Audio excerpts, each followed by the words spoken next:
Favourite بک کے حوالے سے بڑا انٹرسٹنگ سوال ہے. میری فیوریٹ بک ویسے تو بہت سی بکس ہیں. اسلام کے لحاظ سے ہم دیکھیں تو میں ابن کثیر کی تفسیر کو بڑے زیادہ بہت اچھا پسند کرتا ہوں, اور اس میں جو تفسیر لکھی گئی ہے وہ بڑی آسان ہے. جنرلی اگر عام بکس کی بات کریں تو میں 0 پوائنٹ کو بہت زیادہ لائک کرتا ہوں, کیونکہ اس کے جو رائٹر ہیں وہ کرنٹ ایشوز کو بڑے خوبصورت الفاظ میں پرو کر آپ کے سامنے پیش کرتے ہیں, اور آپ کو وہ چیزیں بڑی آسانی سے سمجھ آتی ہیں. لوگوں کے بنیادی مسائل کو سامنے رکھ کر وہ لکھتے ہیں اس پر.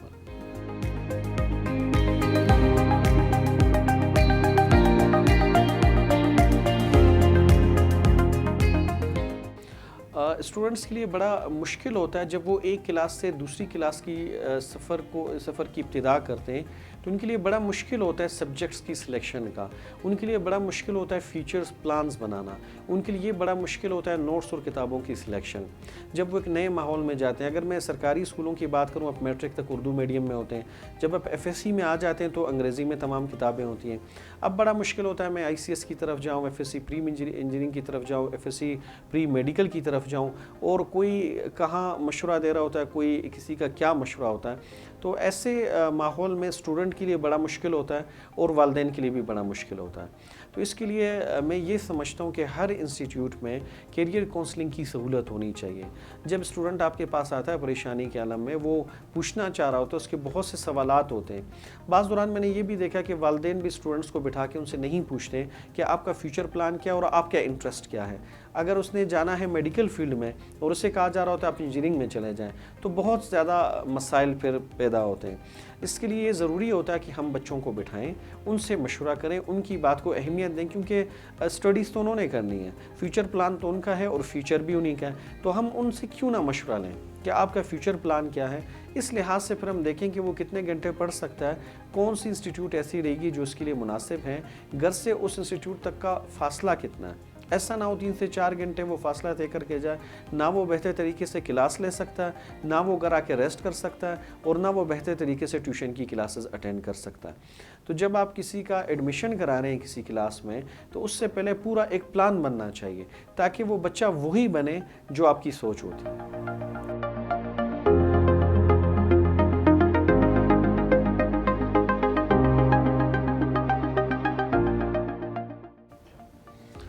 Annual status of education report میرے سامنے پڑی تھی, اور جب میں نے دیکھا تو مجھے بڑا دکھ ہوا کہ آؤٹ آف اسکول چلڈرنس کی جو تعداد ہے وہ بلوچستان میں بہت زیادہ ہے.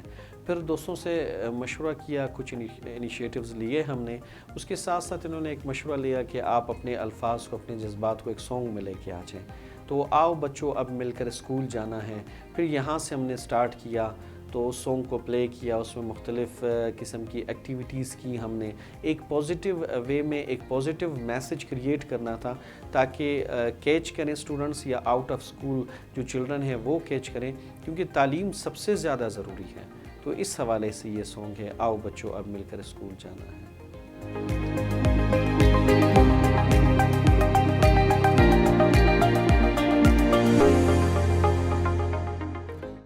میں یہ کہنا چاہوں گا کہ بلوچستان کی یوتھس میں بہت زیادہ پوٹینشل ہے.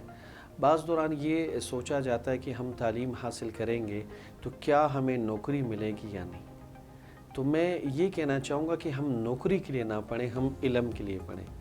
جب آپ اچھا علم حاصل کرتے ہیں, جب آپ اپنی کتابوں کے ساتھ اچھی دوستی کرتے ہیں اور ان کتابوں کا حق ادا کرتے ہیں, تو آپ کو نوکری کی تلاش کی ضرورت نہیں پڑتی. آپ کو خود لوگ تلاش کرتے ہیں کہ آپ کی ضرورت ہے. ایسی بہت سی ایک دو نہیں کئی مثالیں ہمارے پاس موجود ہیں. تو جس کورس میں بھی ہم ایڈمیشن لے رہے ہیں, ہم اس کورس کا حق ادا کریں. ہم صرف diploma oriented, certificate oriented, degree oriented نہ رہیں, ہم نالج اورینٹڈ رہیں. ہم یہ جذبہ سامنے رکھیں کہ ہم نے علم حاصل کرنا ہے, اور اس لیول کا علم حاصل کرنا ہے کہ دنیا کی کسی بھی میدان میں, دنیا کی کسی بھی پلیٹ فارم پہ مجھ سے جو ٹیسٹ لیا جائے گا, اس ٹیسٹ میں کامیاب ہو جاؤں, اور میں کامیاب ہو سکتا ہوں. میں اکثر نوجوانوں کو دیکھتا ہوں کہ وہ 10-15 سالہ تعلیم یا 16 سالہ تعلیم کے بعد وہ ٹیسٹ دینے کے لیے پریشان ہوتے ہیں کہ اس ٹیسٹ میں کیا ہوگا. ان کے پسینے چھوٹ جاتے ہیں. تو جب آپ نے پڑھا ہے اچھے طریقے سے، جب آپ نے کتابوں کا حق ادا کیا، آپ نے کلاس کا حق ادا کیا، تو میرے خیال سے نہ تو آپ کو ٹیسٹ کے لیے پریشان ہونا چاہیے اور نہ ہی آپ کو نوکری کے لیے. مواقع بہت ہیں، ہمیں تلاش کرنے کی ضرورت ہے. ہاں، اس کے ساتھ ساتھ ہمارے نوجوانوں کی رہنمائی کی ضرورت ہے. جب آپ ان کی رہنمائی کریں گے، انہیں ایک پلیٹ فارم دیں گے، انہیں ایک سائبان دیں گے، تو انشاءاللہ دوسروں کے مقابلے میں ہیں